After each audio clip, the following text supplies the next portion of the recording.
Olá, boa tarde. Meu So, nome é hello, good afternoon. I am Fernanda Campagnucci, Executive Director, Open Knowledge Brasil. Welcome to all, brothers and sisters. It's a great joy to see this keynote here going of this conference of Coda.Br.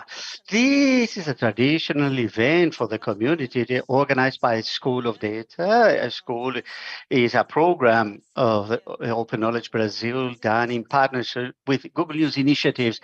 This year, we've got a hybrid program because this activity is part of the online program. You're going to have presential actions here in the ESPM in São Paulo. It's the first time we are doing that. And this panel it will be done in English. I'm going to change my language now. I'm going to start to talk in English in order to have this conversation with Stephen, but we're going to have a simultaneous interpretation here in Portuguese in this same channel. So if you want to see the original audio without the translation, just follow in the Open Knowledge Brasil channel. If you perguntas ou fazer comentários no chat can make comments on the chat in both channels in Portuguese. So this is the keynote, Transparency in the Private Sector, Empowering Citizens to Use Corporate Ownership Data. Our guest is Stephen Abbott Pugh of Open Ownership. So, hi, Stephen. This is a great opportunity Thank you for joining us.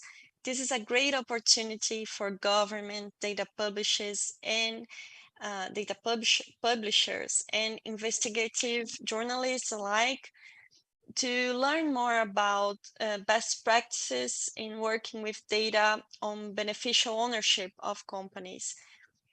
We still need to move forward with this agenda in Brazil, and we hope that this activity here can help to spread the word within the Brazilian community about this excellent work that Open Ownership has been doing in several countries. So here's a quick introduction about our guest. Stephen is the Chief Technology Officer at Open Ownership. He handles the organization's technical roadmap, providing technical assistance to governments in implementing technology reforms to promote ownership transparency.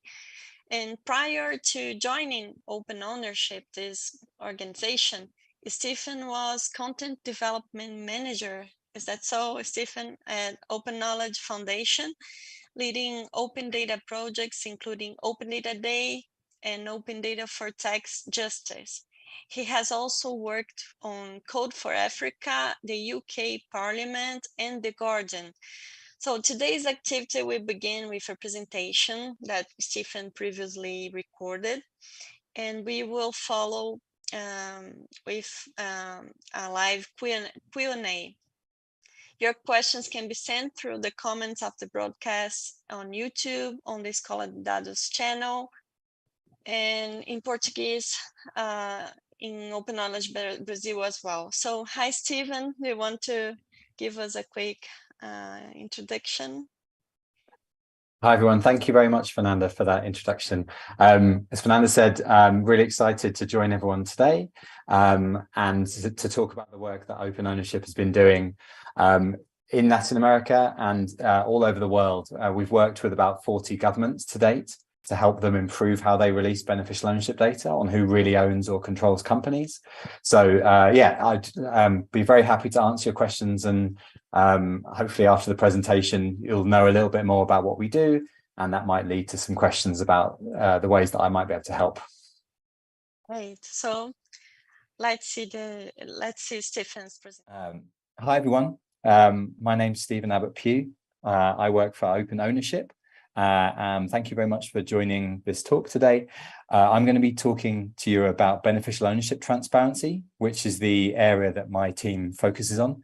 I'm the head of technology for Open Ownership, so I'm going to talk to you about the tools that we produce and the work that we do to make beneficial ownership information from all over the world available, more easy to use, and to help it make more sense, and for people to be able to connect it with other sources of information. So I'll go through what I mean by beneficial ownership. I'll talk more about my organization.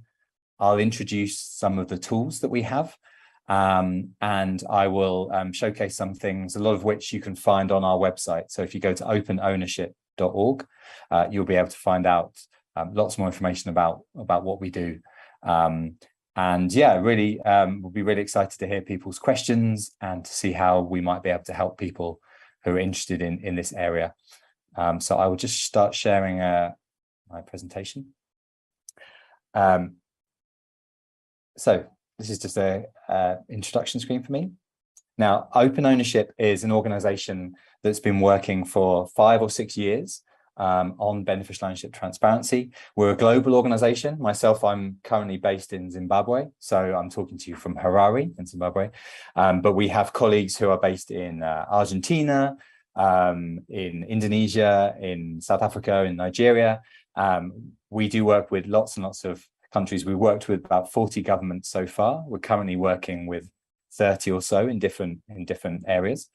And largely we help all of them to pursue different types of beneficial ownership reforms. Again, I'll explain what I mean by beneficial ownership in a minute, but we help people with everything from drafting legislation all the way through to guidance on forms and how they collect information about who owns companies, and through to producing high quality data that helps people to make sense of the information that a beneficial ownership tries to capture, which is who controls companies, so who owns or controls companies.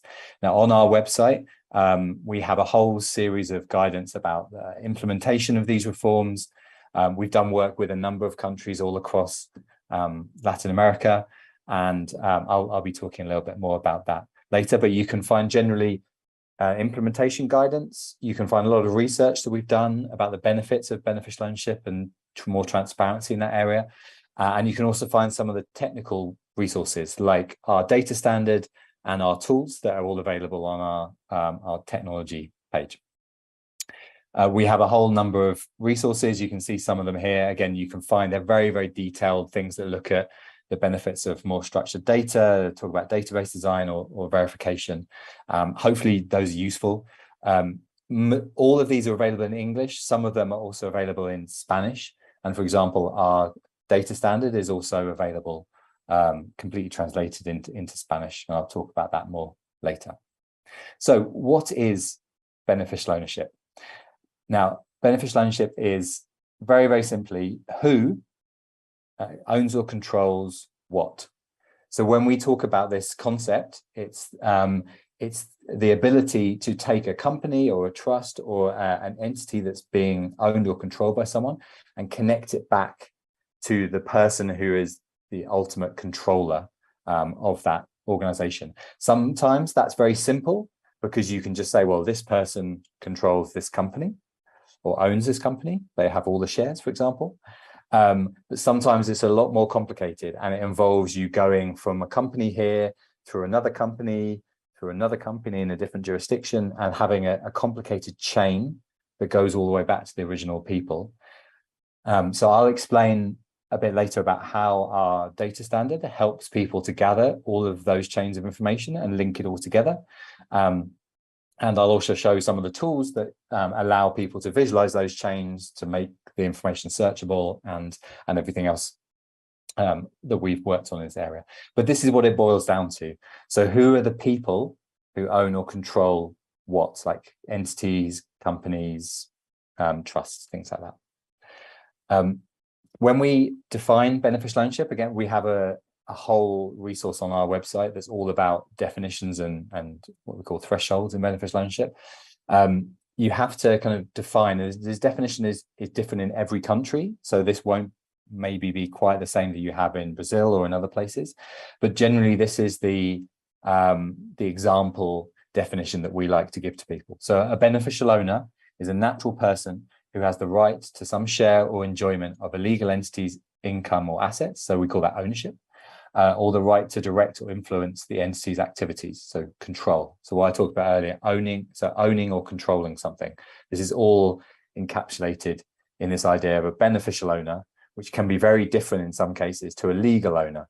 So when you look at a company's legal documents, often it'll say who the legal owner is, but maybe there is someone behind the scenes who actually exerts control over that organization. And we, in the area of beneficial ownership and beneficial ownership transparency, want to help people get back to who that beneficial owner is.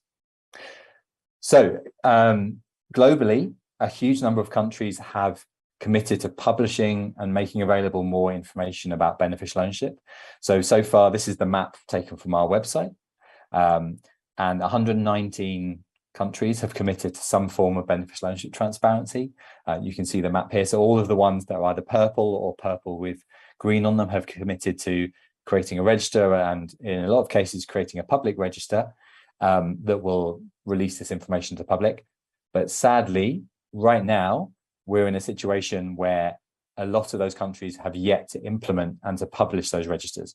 And now what we're helping people to do is to make sure that when they publish the information is good, the data is high quality, and that it can be combined with data from other registers from different countries or from the same country, as well as helping to kind of achieve some of the aims that people have. Lots of countries have different aims, but in general, there's some kind of common areas that are and benefits that people want to get from beneficial ownership transparency, which I'll go into in a little bit.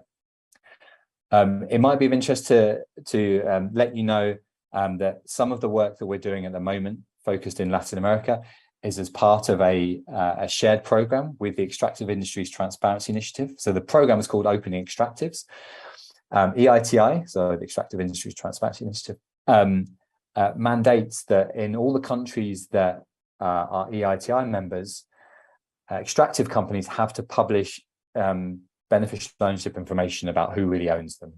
Now, this is quite a new development. Like the changes and the requirement have been there for a little while, but actually only in the last year or two have people been compelled to publish all this information. So you're seeing more and more in countries that are members of EITI, more information becoming available about extractive companies.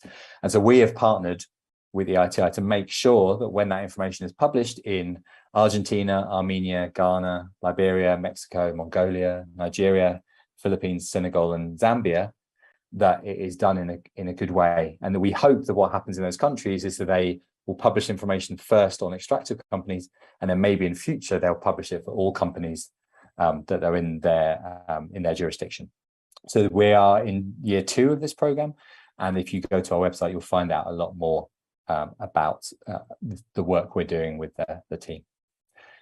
Now, some of our research has pointed to all of the following benefits of beneficial ownership transparency. So we have research published on our website that's all about the economic benefits of having more transparency about who really owns or controls companies. So again, there's a full report that writes all this information up, but generally we've found there's evidence to back up the fact that if you have more transparency about this area, there's reduced resources needed to do investigations or to do prosecutions around corruption and financial crime, because right now it's very difficult for people to get hold of this information.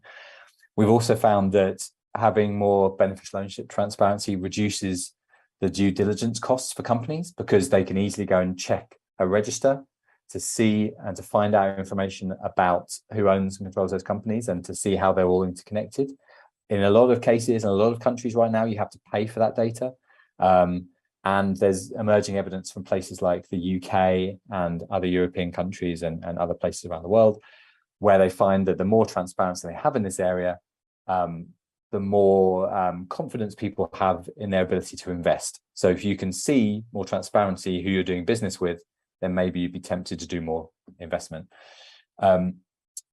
This kind of data also helps tackle corruption in procurement.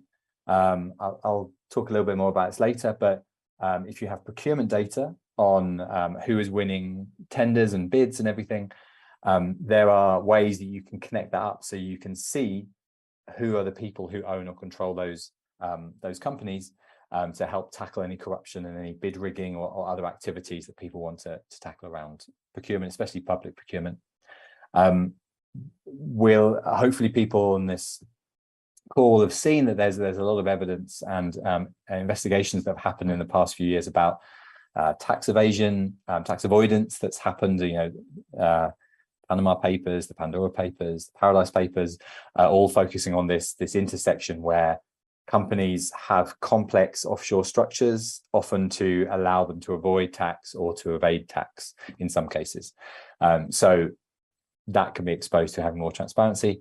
And also basically if you have transparency in this area, you not only have the benefits of business enjoying that and thinking that they can trust investments more, but also citizens seeing that there are ways to tackle corruption, and that more transparency will hopefully lead to a kind of higher standing for the government and more of a feeling that they're doing something to tackle some of the problems around people moving money offshore, or people having kind of complex arrangements that don't really need to be there.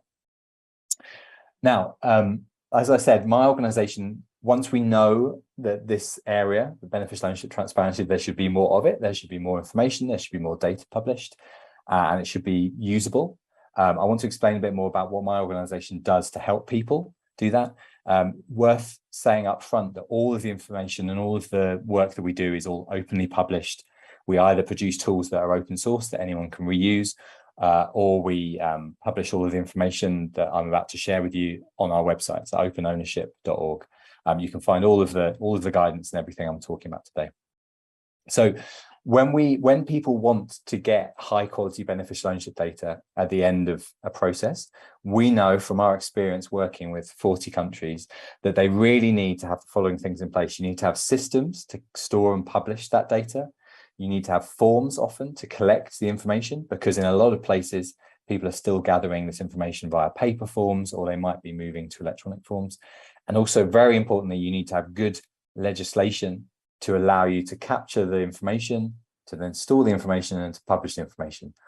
Now, in a lot of the countries where we're working, we're still helping people with them getting their legislation in place, because some of the international standards around this are moving quite quickly, and they're pushing more people towards having good quality data and maybe making it public. So this whole picture is very important for how you get this kind of high quality data that I'll show you some of our tools for a little bit later. So obviously, hopefully the people who are here, it's a data journalism organization, but you will know very well that having high quality data allows people to access the data more easily. It allows people to share the data more easily, and allows people to use the data more easily. And I'd be really keen to hear from anyone who is trying to use beneficial ownership data, or who might be able to make use of some of the tools that we've got to allow people to use this data. Now, the ultimate end goal for us of doing all this work and having the really good framework in place, and the legislation, and the I said the forms and the systems, and being able to publish data, is you get a system like this. So you have hopefully a public register where information is collected. We encourage people to think about data minimization. So don't collect more data than you need. We know that personal data is an issue that people have to take into account in a lot of places. And so obviously collect what information you need to achieve your policy goals. Don't collect more than that. Don't publish more than you need to, but publish the information to make the data usable without, in line with whatever the regulations are where you are. But having this kind of high quality data allows you to have all the benefits that you can see on the right here. So we imagine that you have government users, you have private sector users, you have civil society. All of them want to check on the data. They want to improve trust and integrity. They want to get easier access to that data so they can use it for oversight in different ways. All of the kind of benefits on the right can be realized by having this better quality data that you're more in control of it. You're more in control of how it's published. You're more in control of how it's used, how it's licensed, so that people can make use of it. And again, this is a diagram that is taken from a document we have on our website about the benefits of public registers. That document is available in English and in Spanish. And I will share this presentation when you're watching this keynote, and in there there's all the links to all these documents, both in English and Spanish. Now, when we want people to think about beneficial ownership data and how you can make it good, we encourage people to think of it in terms of these principles. So these are the open ownership principles that are published on our website. So these are all of the elements that we want people to think about when they are producing this kind of beneficial ownership data. Now, you can go to our site and you can see what we mean by all of these, but I'll go through them very quickly. So in your countries, you should have a good definition, so a robust definition of who a beneficial owner is. You should make sure, in terms of coverage, that the legislation allows you to capture enough information about enough people that you can try to achieve the policy aims you're looking at. So you need to make sure there's not too many loopholes, that the threshold for disclosure is not too high, so you're not missing out on loads of people who are beneath that threshold, for example. And just that things are in place so that you can capture maybe the beneficial ownership information not only of companies, but perhaps of arrangements like trusts and other forms of information. So in some countries, people want to gather information on not-for-profit organizations, or maybe on state-owned enterprises or publicly listed companies. All of that should be taken into account when you're looking at how much coverage you want for your data. Sufficient detail means you need to capture enough data that you can link people, so you have good identifiers for people, and you have good identifiers for companies, and you have enough information to be able to get a good picture of what's going on and how they own or control companies. A central register, we encourage there to be systems in place so that you have a central register where this information is kept. Public access, our research points to, as I said earlier, all the benefits of having more public data about this. Structured data, we have a whole series of guidance about why better structured data will help you to achieve some of the things that I'm going to showcase later on.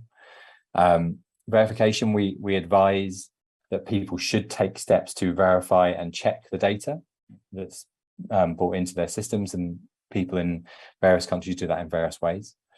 We advise that the information should be up to date and auditable, and all of the international standards are moving into this direction. So often countries have to keep beneficial ownership data for 5 years or 10 years to help with investigations.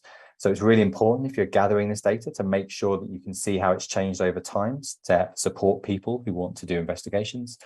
And finally, that there are sanctions or enforcement in place so that if people don't abide by the rules, then you have a way to sanction them, or you have a way to enforce all of the rules and all of the legislation that there is in a particular country you're talking about.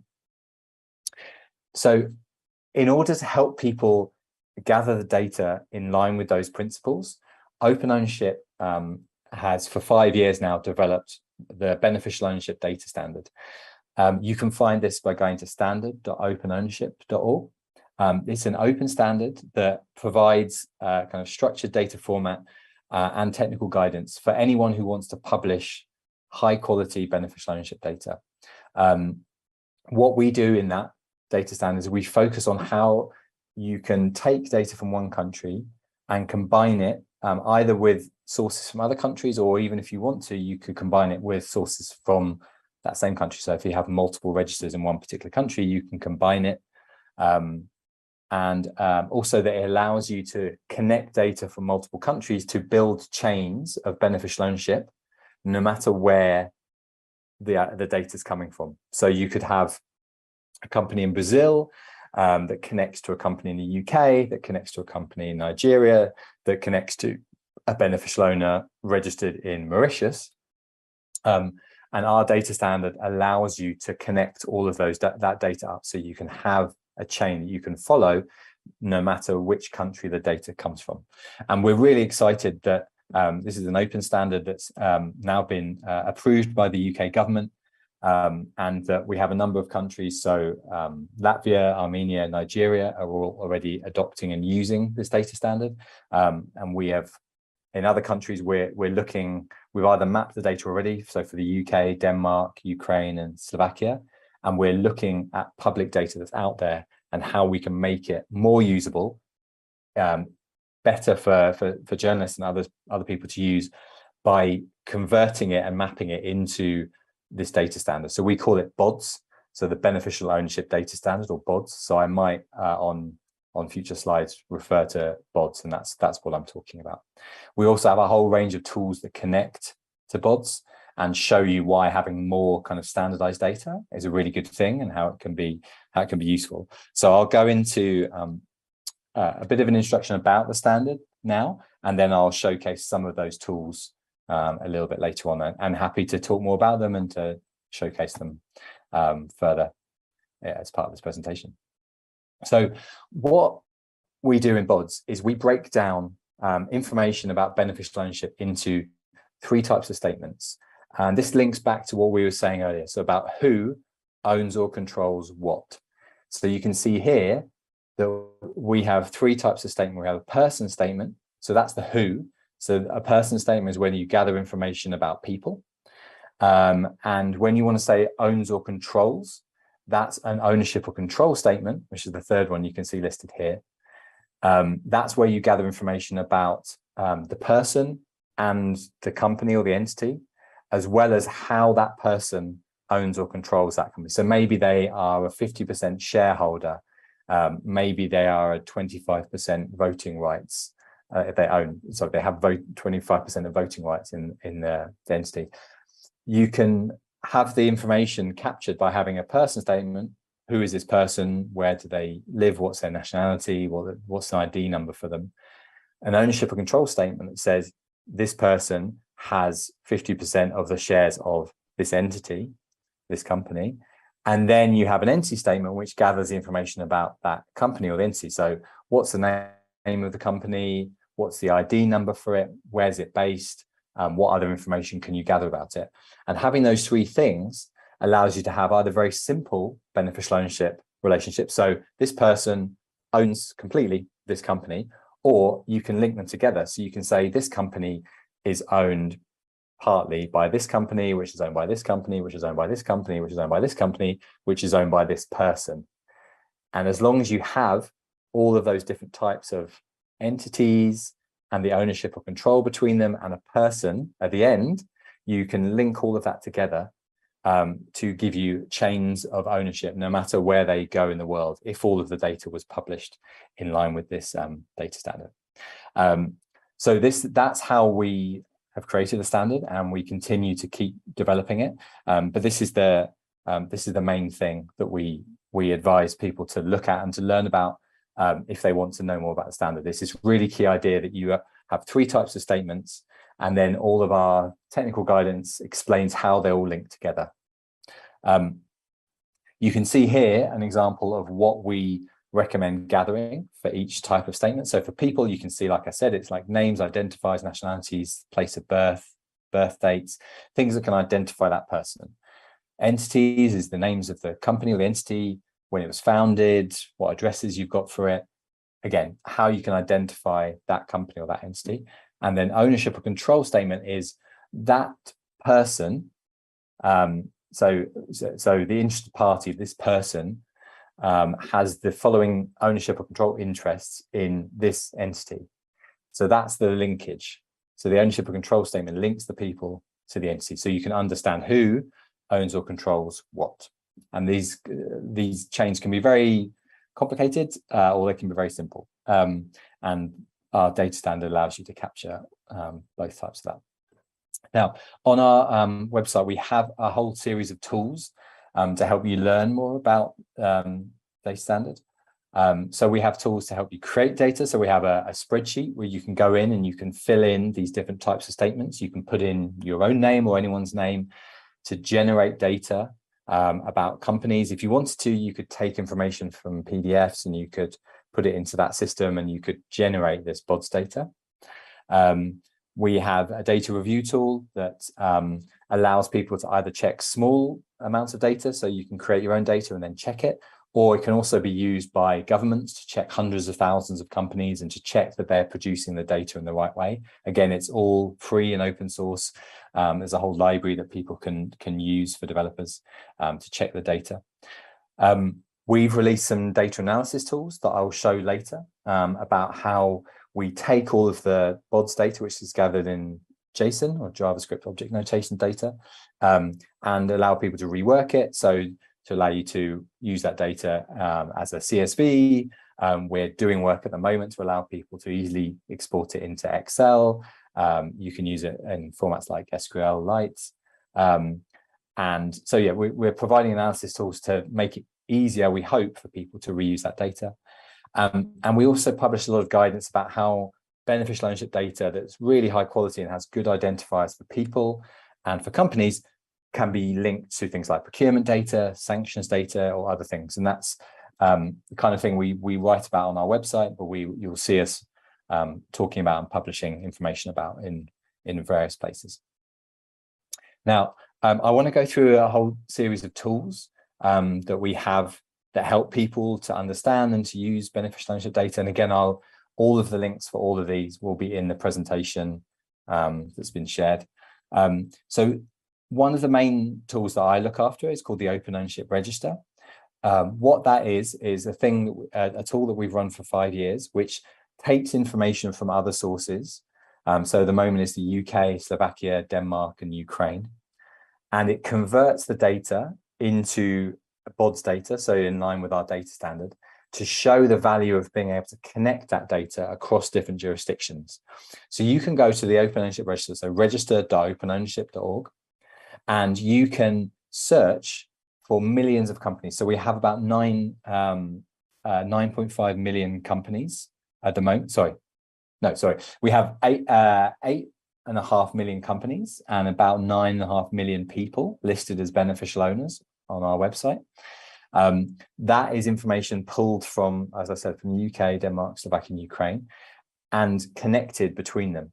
So even just looking at the UK data, you can see that there are beneficial owners from 194 other jurisdictions that are declared in the UK. And then if there was information from those countries, we could link it all up by using our data standard.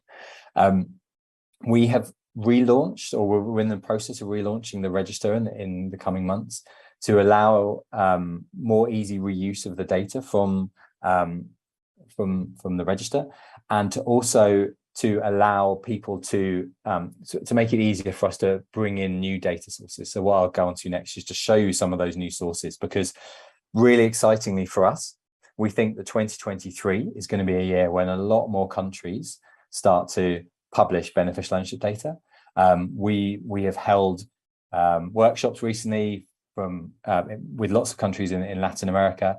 Unfortunately, Latin America is a bit further behind some other continents like Europe or Africa when it comes to people wanting to make this information public. But we really think that over the coming 18 months, 2 years, there will be a change in this conversation. Like I said, the international standards are shifting. Countries are going to have really good quality data, or they're going to have to make their data public in the coming kind of 2 or 3 years. So we see that there's an acceptance that more and more countries are doing that. So we've rebuilt the register to allow us to pull in more data, to combine more data, and to also have the tools that show exactly how we are doing all that work behind the scenes, so that anyone can take it and they can use that themselves. And I'll show some more of the tools in a second. These are the countries that we are looking at the moment. I'll go through them really quickly. These are countries where I hope, so all the ones on the left, we're definitely going to have data from them, or pretty sure we're going to have data from them in the next kind of year or so. And the ones on the right, we'll have to see. We're waiting to see. But just to give you an overview here, Nigeria has rebuilt their national register and they use our data standard. My team is working with their team at the moment on how we can get hold of all of the data. And that is something we're hoping to do by Christmas. Latvia is also using the beneficial ownership data standard. So there's 120, I think 5,000 companies registered there. They've already produced data in line with our data standard, and we'll be incorporating that into the register to allow people to reuse it soon. Armenia also currently uses our data standard just for extractive companies, but in 2023, they're going to roll that out to all companies from the whole of Armenia, and we'll be putting that data, if we can, into our register.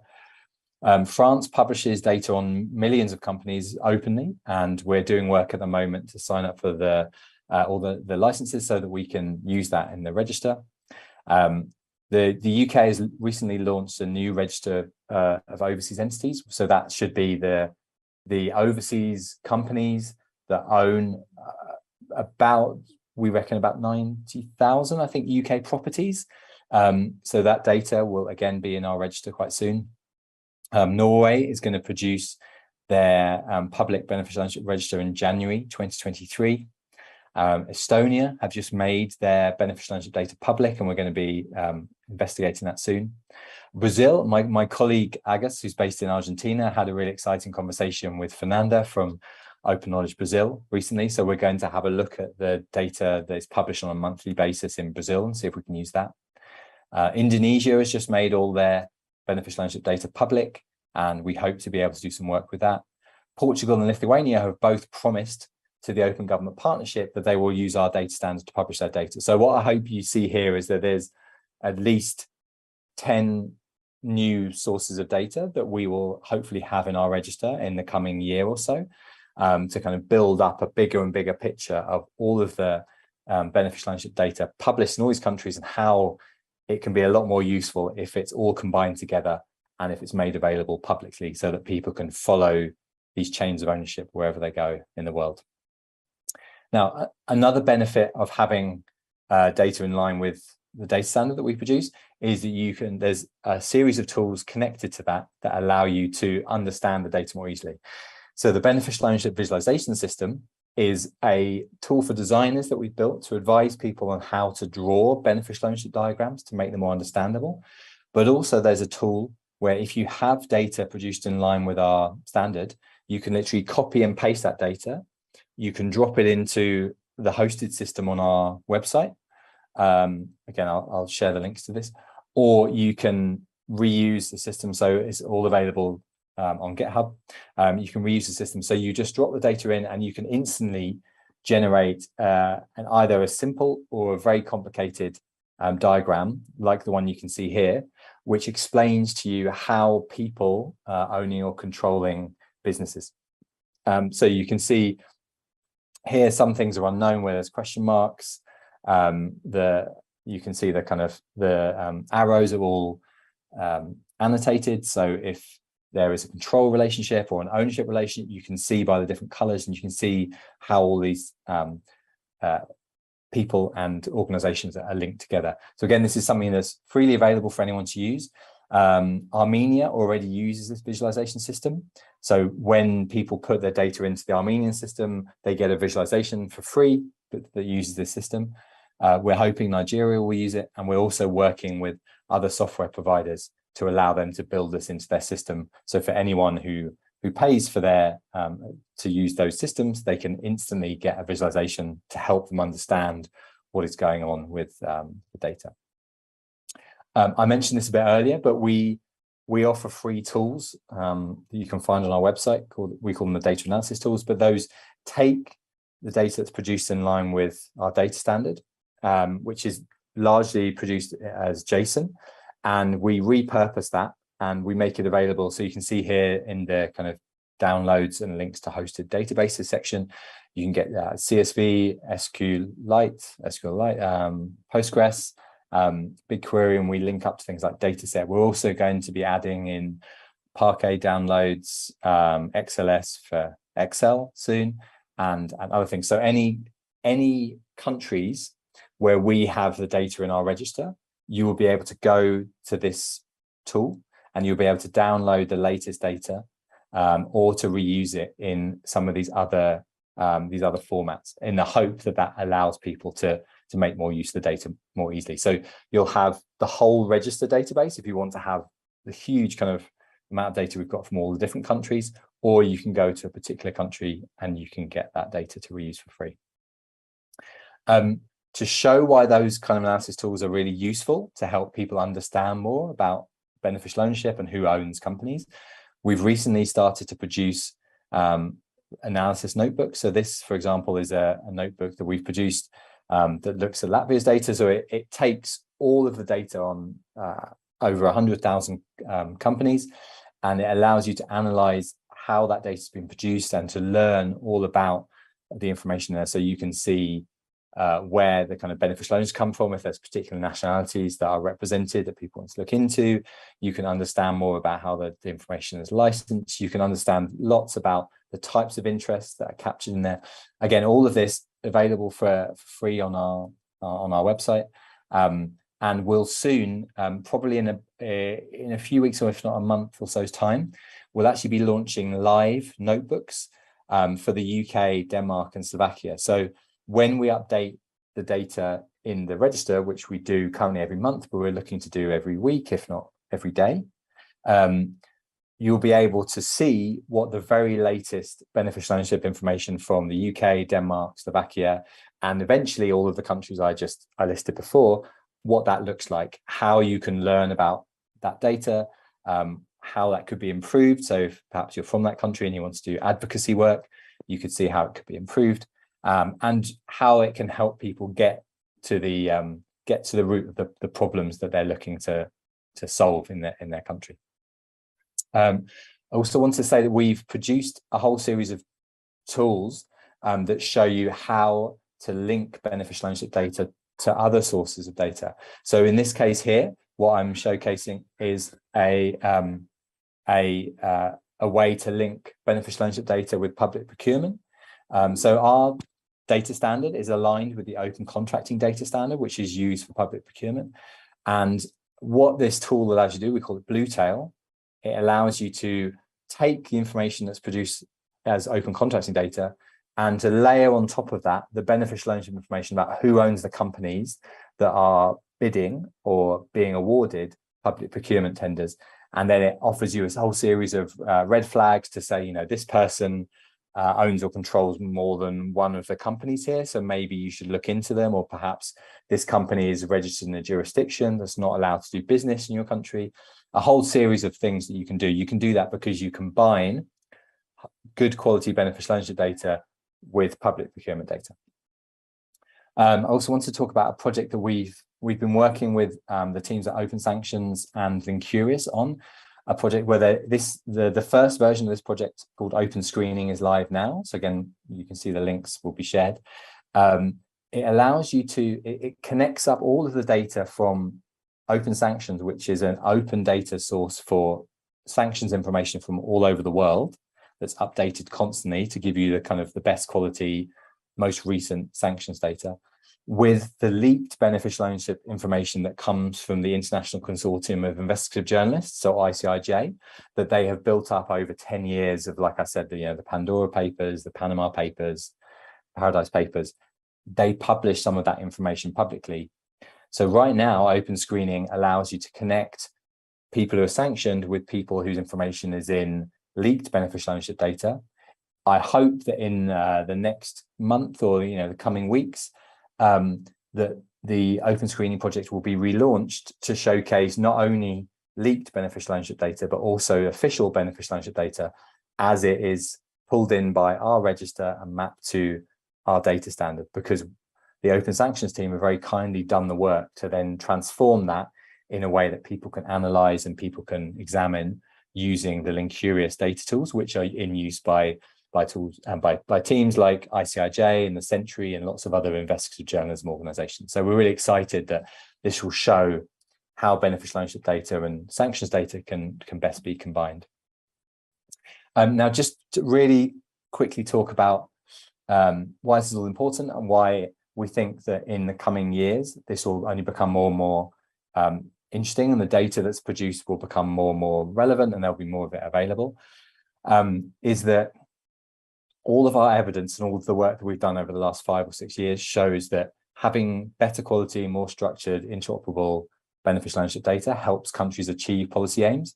International norms, whether those are from the Financial Action Task Force or FATF or the UN or the G7 or the G20 or EITI, are all pushing people towards having more beneficial ownership data, making more of it public, making more of it good quality, and making more of it up to date. As you can see, we're kind of listed here. We really think this is an area that's going to develop in the coming year, and we really look forward to working with a whole series of countries about how we how we help them to do that. More and more those same standards are asking people to gather data on, as it says here, is this the FATF details, foreign created persons which have significant links with their country. So countries are going to have to start gathering information on people or beneficial owners from other jurisdictions. So the internationalization approach and being able to connect data from multiple places becomes even more important, because more and more countries are going to have to do what places like the UK are having to grapple with at the moment, gather information on beneficial ownership from other countries.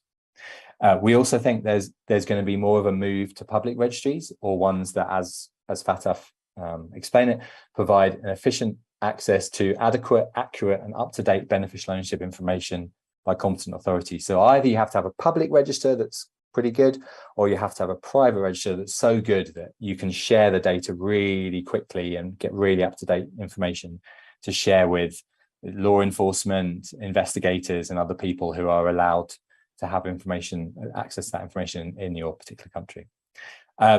And we also are doing a whole series of work, because we understand sometimes that publishing this data has been quite difficult for people in the past.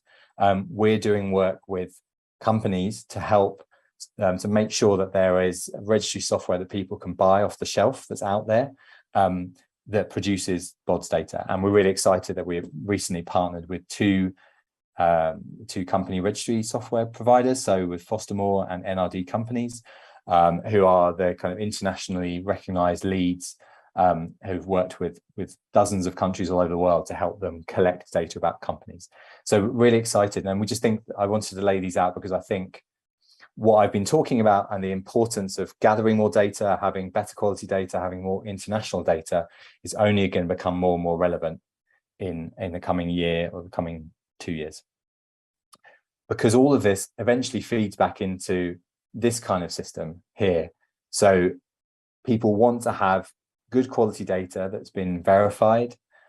So you can gather good quality data, you can have systems that check it, you can have systems that publish information, you can check all information. So I want to just have this at the end, because this is the ultimate goal. It's basically having high quality, verified beneficial ownership data, and doing this, cross-checking it, making sure that the data is high quality, all relies on all of the things that I've just been setting out, and all of the work that my team at Open Ownership are doing and helping countries to do. So just wanted finally just to say that I'd be very happy for people to email me. Again, I said our website is openownership.org if you want to check anything out, and you can find my contact details on that website in our team section.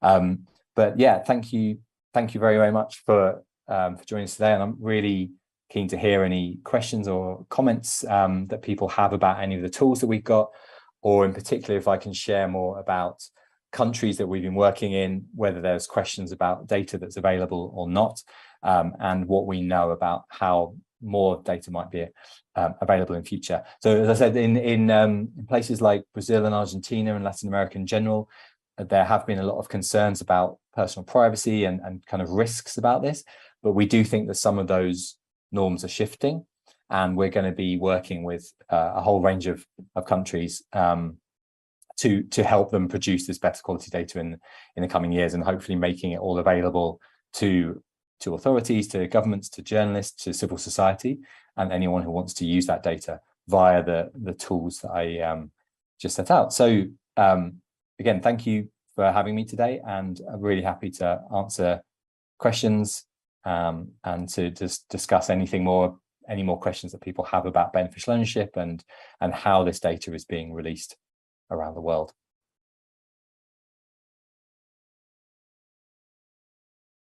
Thanks so much, Stephen, for giving us details on the beneficial ownership data standards and showcasing your work. Well, there are many possibilities for working with ownership data. Here in Brazil, we have plenty of investigations connecting company owners to situations involving conflicts of interest, such as parliament activity or public contracts. But it can be a very challenging job. We know very well that data is only useful when it's structured, when it's available in an open format. So a standard like the one you propose is critical to the quality of data. So I will encourage the audience to send questions and commentaries in the chat. Meanwhile, Stephen, I have several questions myself. We can begin with that. Well, you mentioned that the UK government officially adopted the standard. Can you explain a little bit more about this process, how they came to it, or was it a technical decision, or is part of a broader discussion or initiative such as Open Government Initiative? Sure, absolutely. So yes, the UK government has what they call the Open Standards Board. That's a board within the government, so actually in the Cabinet Office in the UK, of technical experts and people who work on data, who recommend standards that are internationally recognised or that are very robust, that the UK government should use itself. So they've already, before we came along, they'd already recommended that the open contracting data standard should be used for public procurement. They'd recommended data standards around location data and other things. And so they have a set process where I think, from memory, I think it's about 95 questions that they have about any data standard. And they go through a rigorous process that then goes before a board, and we had to kind of come and present ourselves. And what that means now is that when you go to gov.uk, which is the UK government website, there's advice there saying for any government agency that in the UK that wants to use beneficial ownership data, it should be gathered in line with this standard. And actually, the timing of when that was approved was right around the time when, sadly, the conflict in Russia and Ukraine started up. And they published a blog post again on the UK government website, building the case for the data standard, saying the UK government has multiple sources of information, and if all of it was standardized in line with BODs, then they would be more easily able to combine it. The handy thing for us as well about that process is that the UK has been proved over years, much to my regret, being someone from the UK, as being at the center of responsibility for lots of the tax havens all over the world. A lot of them are either overseas territories or crown dependencies of the UK. I don't know if everyone is aware of this, but by the end of 2023, all of them have to have a public beneficial ownership register. So the law has been passed, it's been delayed, but all of them have to have one by the end of next year. And the good thing about the UK government approving our standard is that then the UK government has sent information out to all of those places. They can't force them to use it, but they are saying and encouraging them and saying that it's a standard that the UK has approved. Sorry, Fernanda. Clarification, all the overseas territories of UK are... Yep, so British Virgin Islands, Cayman Islands, Gibraltar, St Helena, all of them have to have a public register of beneficial ownership by the end of 2023, and a UK parliamentary end of next year. So a UK parliamentary report just came out and actually encouraged them all to make sure that their data was public, that anyone could go and reuse it, and not just have a register that would be difficult to use as well. So we look forward to hopefully seeing a lot of them do work in that area. Yeah, that would be very interesting for everyone interested in company data. And it seems to me that it's a very interesting governance structure to have a board to decide on open standards. We don't have anything like that here, and we have some agencies, but board deciding to standards for all the government would be interesting indeed. Yeah, and a lot of the people on that are not, a few of them sit within the UK government, but lots of them are actually independent experts from universities or other places, or they have experience around open data initiatives and other things in the UK. So again, yeah, if you search for Open Standards Board and then gov.uk, you'll be able to find the members and the details about that. Great. Well, you mentioned tax havens, and here in Brazil, we have a huge database provided by the fiscal authority, Receita Federal, that contains valuable information on companies and their owners, at least the ones that have at least 15% of the company shares. Still, we have a dead end. We sometimes we face a dead end when trying to connect this ownership chain, because some of them are owned by other offshore or shell companies in tax havens. We can only know about them through leaks such as Paradise or Pandora Papers, as you said. So how is this debate in other countries? Like, we have open registers, but we have this central registry that is already interesting for working with the data, but we don't know all the chain of property and Absolutely, yeah. responsibility. So How is the debate? the debate is it's different in different places. I think definitely a lot of the leaks that have come out in the last 10 years and even like conflicts that are happening at the moment make it clear to people more and more how important it is to be able to accurately trace the ownership of companies, especially those where people are trying to use tax havens to obscure the actual ownership. So for example, the European Commission in the European Union put out a report last week where they'd done some work with universities in the UK and realized that there were 31,000 companies owned by Russians across the EU. And looking at those, 1,400 of them were owned by people who either appeared in the ICIJ leaks, so the Pandora Papers, the Panama Papers, everything, or who'd been sanctioned, or who were in other kind of high-risk databases. But the European Commission was not able to see that information because they weren't able to connect all of the registers. So in the report, it makes the case for doing more to connect more of the registers. Yeah, it's truly like it's a global issue. Every time there's leaked data, there's incredibly complicated webs of ownership that raise all sorts of red flags. And our evidence and we work with a lot of civil society organizations that do these kind of investigations as well.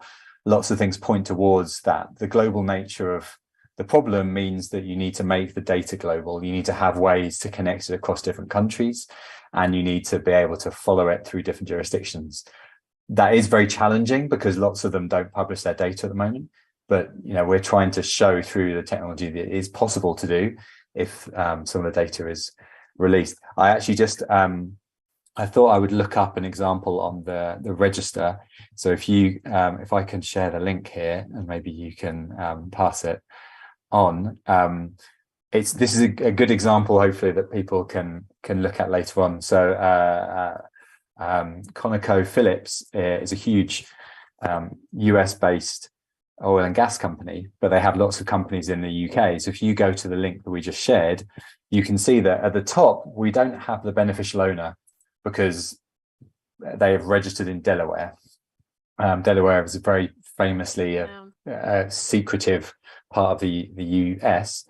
But if you look at the graph, you can see all of the UK companies that are connected back to them. So if the data was available, sadly, the US has decided they're going to have, at the moment, they think they're going to have a closed beneficial ownership register. I really hope they reconsider that. Canada's promised a public register. Australia's published, going to do a public register. New Zealand, lots and lots of countries in the next year are going to be releasing their data. So if this was all in place, you'd be able to keep following that chain and work out who the people were. But so that's hopefully an example of the comparison between somewhere that does publish all the information and how it can be connected, and then some of the dead ends that we sadly end up in. Yeah, I'm exploring as we speak, and it's already sent to the audience in the chat. And wow, it's a intricate web indeed. But it's a nice tool because you can click on the entity and we can see more details on that? Or if I understood well, you can generate other graph from by clicking on Yeah, absolutely. So entity. on that picture, if you click on any of the people or any of the companies, and then you can go and dig into their details, and you can also download the data if you want. So you can take the data away and reuse it. It has all the information about where it's come from, when it was published, and all of this, so that people can reuse it. And like I said, this tool, we're updating the technology behind the scenes, and we really want to add in more countries soon. So as countries publish their data, we're going to work to restructure it and put it into this tool. So really hope it'll be all ready soon. The Nigerian team have been doing lots of work on using our data standard. And one of the key things that they knew there was that lots of money and lots of people who are in Nigeria move their money through the UK, or they have other companies in the UK. So they really want to connect Nigerian ownership with UK ownership. And that's what we're helping them to do. And they'll be able to do once all the data is published. Great. And well, we can see in the tool of the register that you have a partnership with Transparency International and organizations such as Open Corporate. I was curious to know about that, because you are building a tool that gather data from companies from several countries. It's great because you can look up information in a single place. But what's the difference between, or similarities between this register you're building from other services such as Open Corporates? Okay. So Open Corporates has data, about 200 million companies are in the Open Corporates database. And they have information about company ownership, where companies are registered, directors, and things like that. But the missing piece of that puzzle for them is beneficial ownership data. So actually, open ownership was set up first as a project within Open Corporates. So if you go to our register, we do work so that every company that's there, as long as we can find it in the Open Corporates database, we publish that data with Open Corporates IDs as well, so that it allows you to link up with them. And so, yeah, so we started off originally as a project that was launched in 2016, 2017, to create the data standard that I talked about, and to also create the register to prove the value of having more of this data.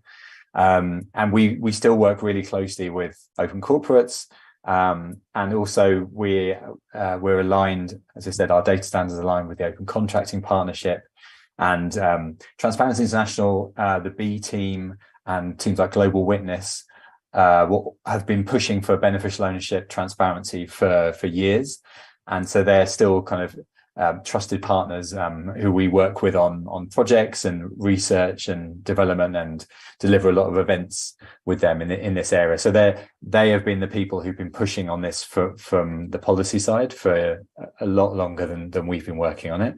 But we hope that some of our tools help to build the case. So, for example, there's places where the laws are changing, and we sometimes do kind of joint submissions about why more information is needed, because they have the research to prove that, and how that information could be released, because we have the tools and the data standard to help people do that.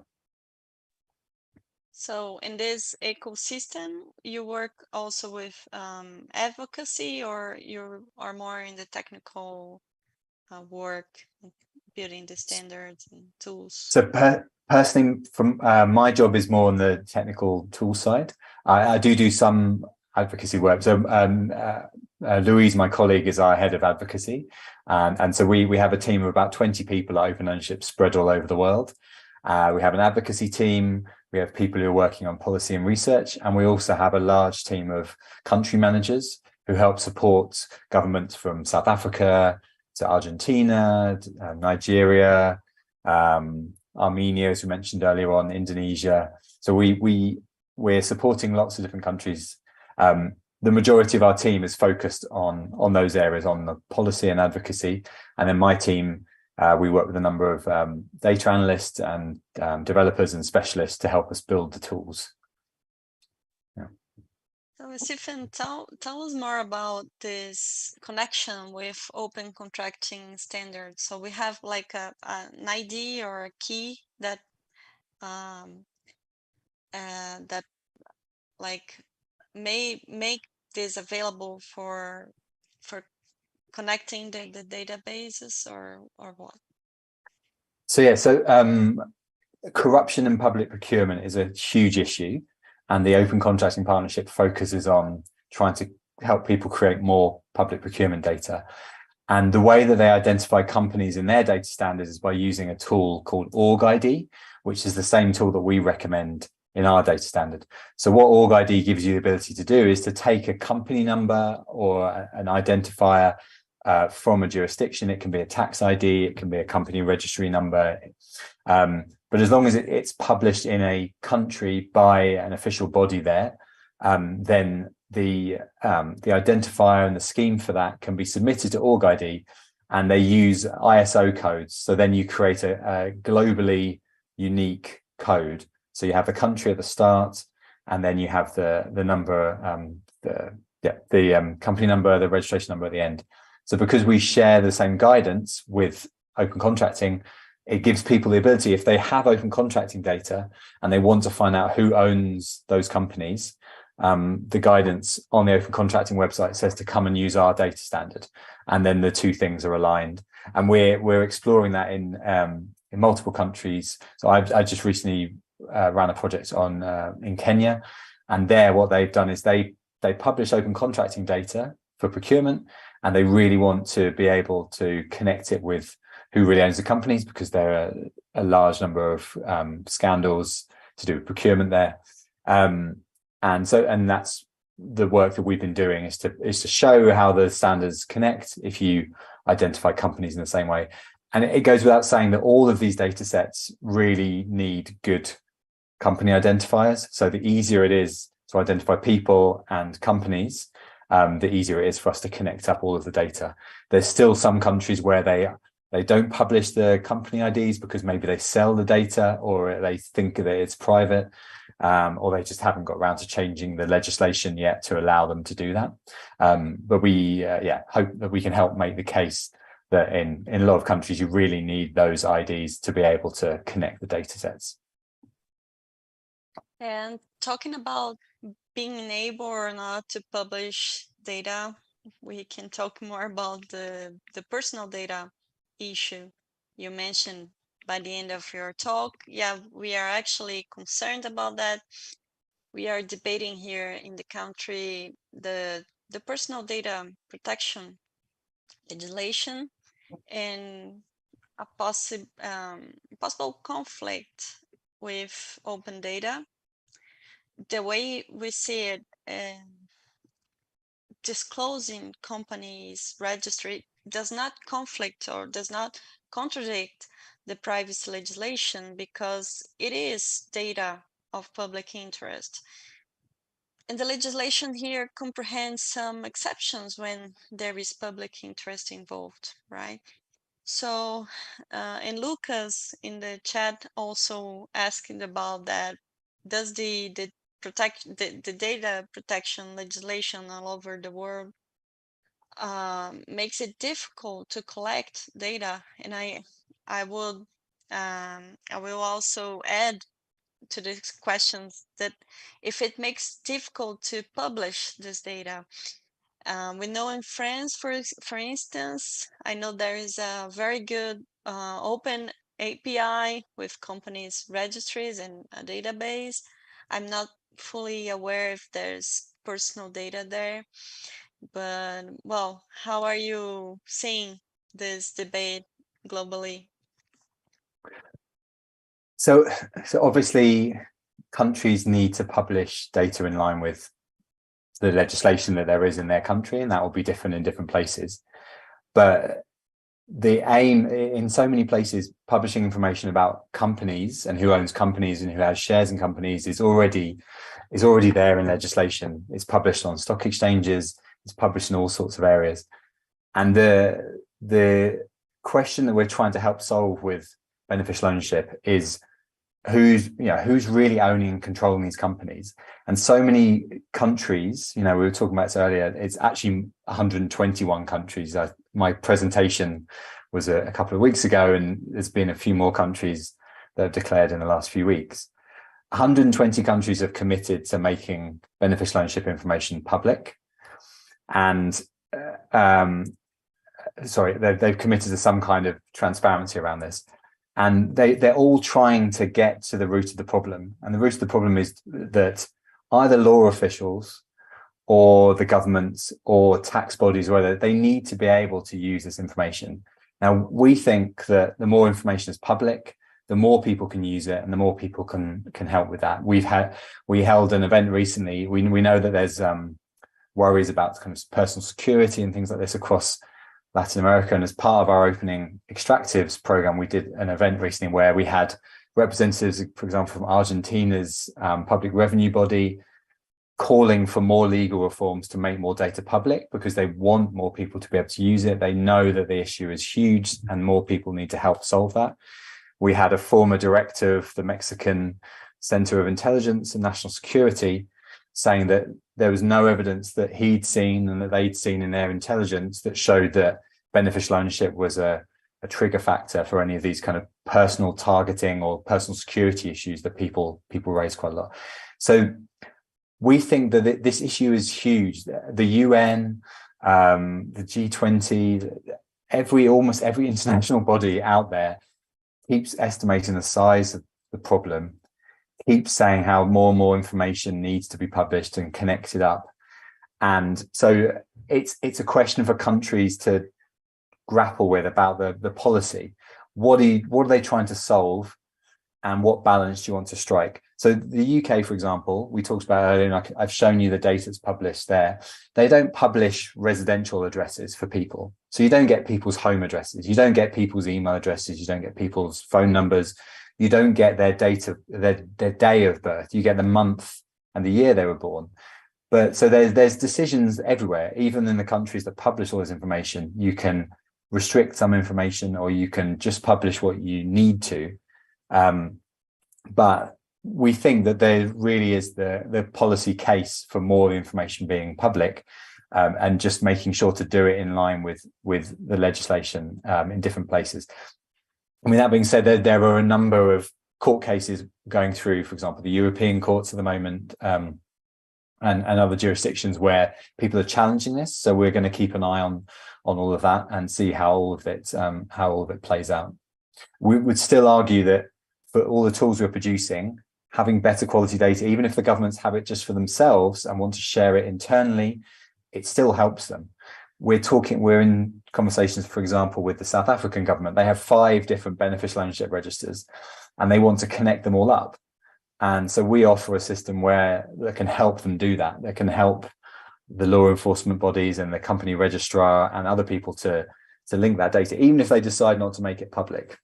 We've also advocated for the US to use it behind the scenes, and their publication said that they had taken a kind of look at the data standard. We'll wait to see if they might consider using it. Yeah, and there are arguments for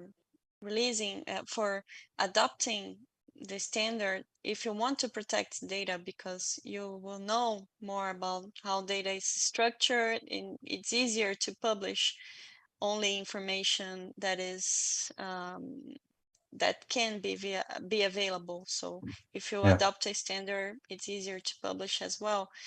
But here, we have certainly room for improvement, because we have this huge database, and in the past years we had a new kind of companies that they are the individual, the very the small companies for individuals only. And when you publish this data, you need to publish the address of companies, because journalists use it a lot, because you have to confirm if this company is really active to see where is located. But when you're talking about personal companies, like the individual companies, you are talking about mostly about residential addresses because they live where they work mostly. So we have room for improvement this open data, I think. Yeah, it's worth saying, just to back up your point, so we work with countries like Latvia, you look at places like Lithuania, and some European countries spring to mind, where they have lots of systems where they collect personal data, and even in some cases they have an ID that people use in every government system. And so they, yeah, exactly to your point, in those systems, having better quality data allows them to do a lot more checks, but to make sure they don't publish too much. So in Latvia, when you apply to set up a company, they have a check to check your address, they check your ID, they check, and for example, they say, is this person already a director of more than 5 companies? Maybe if they are, we should take a closer look at them. You know, they have a series of internal metrics that they've set where for like a risk-based approach to looking at that data. But all of it's made possible because there's an ID number that they publish for that person, and then obviously you have to take precautions to make sure that the information that's published at the end is not so much so that it kind of leaks personal data in a dangerous way. Yeah. Yeah. But this kind of argument you mentioned, like we don't know any really actual accident concerning incident concerning security of people because they have their data published in a register. So we use we had this event held recently, and people said there's more emotions than evidence. So this global expert on beneficial ownership had looked into some of these claims and had found no evidence that there were any kind of increases in crime or the increases in targeting or anything. And it's worth saying that there's this huge number of countries which have either had kind of armed conflict or conflicts recently, or even are at conflict now. I mean, Ukraine published, until the war started, they published beneficial ownership data openly, and all of them have made this shift, and they've done it without any negative results that we can see. Sometimes it's people saying that you would be able to find out more, but obviously it's worth saying that open beneficial ownership data shows you who owns companies. It doesn't show you actual wealth. I mean, you can work out some things if someone has a big stake in a big company, but actually it's not showing the amount of money, and it's just it's an extra layer on top of often the ownership data and the ownership information that's already published on a large number of companies. Yeah, this is interesting indeed. And so there's someone asking if I can give the link of the APIs in France. I already put there in the chat. I don't know if it's showing because it's a link, and maybe I'm not authorized to put the link there, but I just sent. And so So they've actually released more beneficial ownership data recently, and they have a new API. The documentation is on data.impi.fr, and but they're launching it in January, we understand. So the JSON API that they've got, there's documentation there, but they say that it's not going to go live till January. So that's what we're looking at the moment. But they have changed. Again, France, another good example. They have an open data portal, but until recently, I was looking on some of the open data discussion forums, and people were unable to find the information they wanted to use. But I think they've changed their policies recently, and luckily for us, hopefully it's all openly licensed. So we're going to be looking at that information very soon. So APIs is a good way of publishing data if you want to connect data sets. Do you consume information or data from other bodies for public agencies through APIs, or you usually use data sets and download? So for the Open Ownership Register at the moment, the UK, we use their streaming API. For Denmark, we use their API. For Slovakia, we use the API. And we receive bulk data every month from open corporates, and then we actually create our own internal database of that for the purposes of mapping the data and then making the open corporates IDs available. So yeah, so we think we're working with the Nigerian authorities. Actually, their register, they say they're going to offer either bulk downloads or API access. We in our guidance, we recommend doing both so that people can do that. And we don't have a fully fledged API for the Open Ownership Register at the moment. I would love to develop one, and I hope that's something that we can look to do in future. But we do make everything available for as bulk downloads. There's places that publish their data fairly regularly as XML, and so we could pull in data in multiple ways. But yeah, all of those countries that we use at the moment, they publish the data openly. Actually, in the UK, we're talking about the laws here. In the UK, the data is published by statute, so it's not it's the legal obligation of the company registrar to publish that data. I'm pretty sure that's similar in Denmark, and in Slovakia. They're making changes, so we have their public sector register, and they're also going to be making changes to their commercial register soon. So it can be either way, and the work we're doing right now is actually for a little while we've had the data in our register is in line with version 0.1 of the data standard I was talking about earlier. We're updating it so that it's in line with version 0.2, which has much more information that can be shared in there. And once we've done that, that means we're more able to split out the sources to be able to evaluate and to analyze just the UK data, just the Nigerian data and other sources. So that's work we're doing at the moment. And if you go to the Open Ownership GitHub, so github.com/openownership, you can find all of the new repositories that we've been doing for that. So what we're going to do in each case, for every country that publishes data, we pull it in and we use Elasticsearch a lot. We offer the raw data, then we offer the data matched to our data standard, and then we transform the data and map it to open corporates. So you have this, you can see the process, you can see the work that we're doing, which is all published transparently. So we're going to be doing more on that to explain that pipeline and how we do that. We've got that in place for the UK and Denmark, and we're just working at the moment on Slovakia, and then all of it we'll publish more on the Open Ownership website about that and how we did that work, so that if other people wanted to do it, they can do that for other countries. Great.